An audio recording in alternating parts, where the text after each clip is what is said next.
इज्जू का साम्राज्य।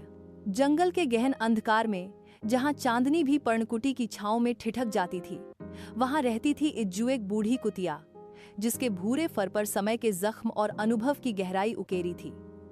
कभी वह गांव की गलियों में एक साधारण प्राणी थी, पर नियति ने उसे जंगल की क्रूर राहों पर ला खड़ा किया। उसके साथ थी उसकी चंचल बहन लामा, जिसके हृदय में साहस की ज्वाला थी, और उसकी बेटी ढोलक, जिसकी आंखों में मां का जुनून और स्वप्न झलकते थे। यह कथा है इज्जू के संघर्ष की, जिसने कांटों भरी राहों पर चलकर एक साम्राज्य रचा। जंगल का जीवन इज्जू के लिए कठोर था। भूख की ज्वाला, सर्द रातों का प्रकोप और जंगली जानवरों का भय हर पल उसका पीछा करता। एक रात जब भेड़ियों का झुंड उसकी छोटी सी गुफा पर टूट पड़ा, इज्जू की कमजोर देह ने भी दहाड़ मारकर उनका सामना किया। लामा ने चतुराई से भेड़ियों को भटकाया और ढोलक ने अपनी तीव्र गति से उन्हें खदेड़ दिया। उस रात इज्जू ने समझा कि ताकत केवल देह में नहीं, हृदय की जिद और परिवार की एकता में बसती है। उसने लामा और ढोलक को पास बुलाया और कहा, हमें इस जंगल में केवल सांसें नहीं गिननी, यहाँ एक नया संसार रचना है। इज्जू ने जंगल के तिरस्कृत प्राणियों को अपनाना शुरू किया। एक लंगड़ा गीदड़, एक अंधा खरगोश और कई घायल पक्षी उसके परिवार का हिस्सा बने।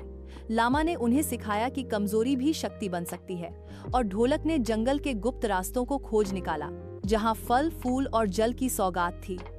पर नियति ने फिर चुनौती दी। एक वर्ष भयंकर सूखा पड़ा।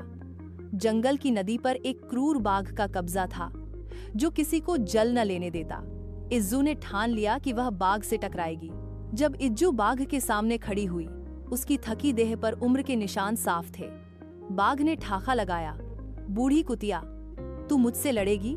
पर इज्जू की आंखों में डर नहीं, एक मां का विश्वास था। उसने कहा, बाघ, ताकत वह नहीं जो दूसरों को कुचल दे, वह है जो सबको जीवन दे। ढोलक की चतुराई और लामा के साहस ने बाघ को झुका दिया। नदी सबके लिए खुली। इस विजय ने इज्जू को जंगल का सिरमौर बना दिया। समय बीता और इज्जू का साम्राज्य फला फूला।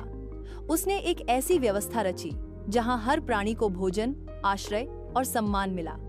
लामा उसकी सलाहकार बनी और ढोलक ने नियमों को जीवंत किया। पर इज्जू की देह अब जवाब दे रही थी। एक चांदनी रात, जब जंगल शांत था, इज्जू ने लामा और ढोलक को पास बुलाया। उसकी सांसें मंद थीं, पर आंखों में आलोक था। मेरा साम्राज्य तुम्हारी एकता की देन है, इसे संजोना, उसने कहा, और गंगा की गोद में समा गई। इज्जू का देहांत जंगल को शोक में डुबो गया, पर उसकी विरासत अमर रही। लामा और ढोलक ने उसके स्वप्न को और विस्तार दिया। आज भी जंगल में इज्जू की गाथा गूंजती है, एक बूढ़ी कुतिया की, जिसने अपनी कमजोरी को शक्ति बनाया और एक साम्राज्य रचा। उसकी कहानी हर उस हृदय को प्रेरित करती है जो हार के कगार पर खड़ा हो।